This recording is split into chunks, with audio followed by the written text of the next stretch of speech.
All right, you guys, welcome to week 18, talking about Dominicos Theotokopoulos, also known as El Greco.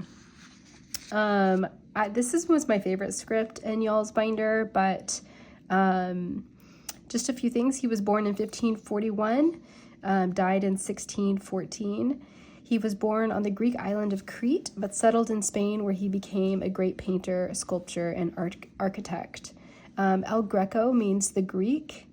Not a lot is known of his childhood, but he probably did what most young artists did, and that is learn from an apprentice early on. And we do know that he left Crete as a young man to study art in the Italian city of Venice. And it is, I think I was reading somewhere else that he arrived in Rome like 6 years after Michelangelo died.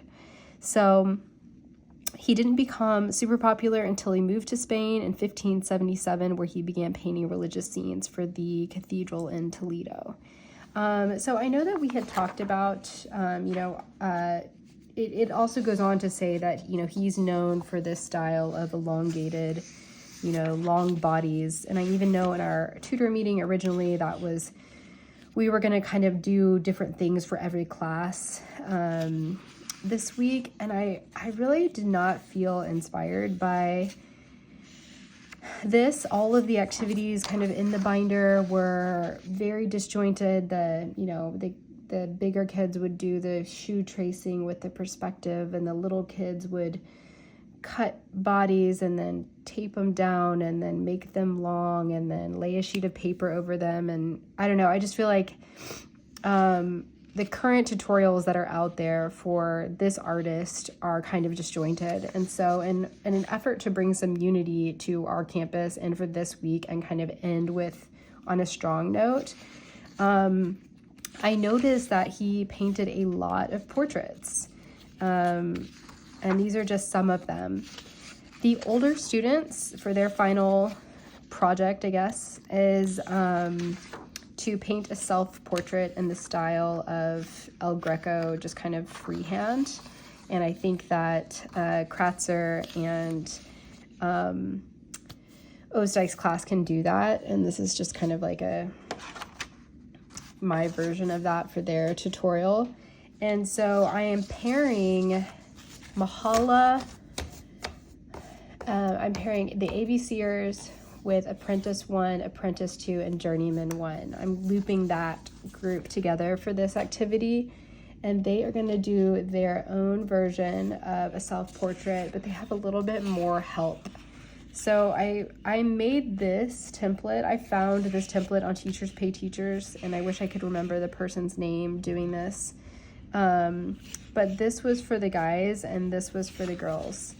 And so they are going to do their self-portrait and paint using their own palette of watercolors and their own version. So there's going to be a little bit of drawing and painting and creativity here, and then all 3 art classes will have done a self-portrait for their final project. So I hope that's okay with everybody. Let me know if it's not. I just was feeling, I think I've watched every video out there, and I felt like, the middle class with the, Apprentice 2 and Journeyman 1, they were too old to be cutting and pasting and elongating bodies. And I just wanted some cohesion. So next year we could probably do those activities, but we are going to end with self-portraits. So I will do, since I've already done kind of the girl version, I will do Jack's portrait. So, the materials we have, these, we have pencils. I might start in pencil for him. He has got this beautiful head right here, and he's got his dad's ears. And then Jack's hair right now is kind of straight across.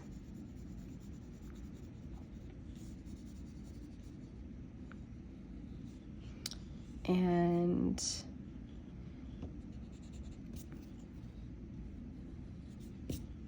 he has got beautiful full eyebrows.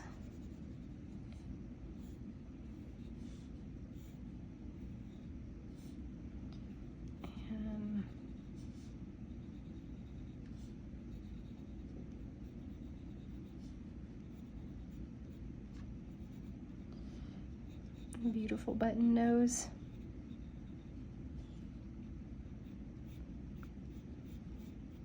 And just a really sweet smile.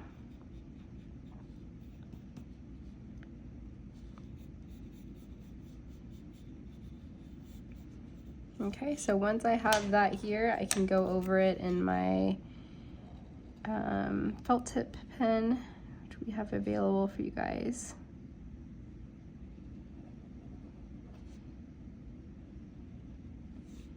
And you know, I think what's cool about lumping these two classes together is that I think that, you know, obviously the older classes will be a bit elevated and the little kids, I think, will still have fun with this. And for me, it was just really important that they are excited to use these materials. I have a lot that I bought for the Michelangelo project that, you know, we didn't get to enjoy. So I might just put kind of everything on the table, like these tempera paints that I got, and the pastels, if they want to try to use those. They can even, you know, if this is too easy for them, they get done relatively quickly, then they can dip into their folders and finish up painting, you know, anything else that they have. But yeah, from here they'll just kind of dive into their you know, they're painting El Greco often used black as the background, so I might just do that right away. His paintings are pretty dark, kind of in tone, I think, and in the colors he used.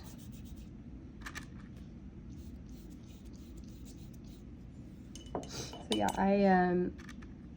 I feel like this is pretty self-explanatory. I will finish this up and kind of show you the final product, so this isn't like super long, but self-portraits for all classes, and then elongated bodies next year. Thank you for being flexible. I just wanted kind of some cohesion so that our last class together is not stressful and that all the classes are not doing a bunch of different things and we're kind of pivoting and switching gears a lot. So, and I felt like doing a Greco style freehand for, you know, for Zuri and Manning's class was a little aggressive. And so hopefully this is on par in terms of their skill set. So I'll finish this up and post the final product, and I will see you guys on Tuesday.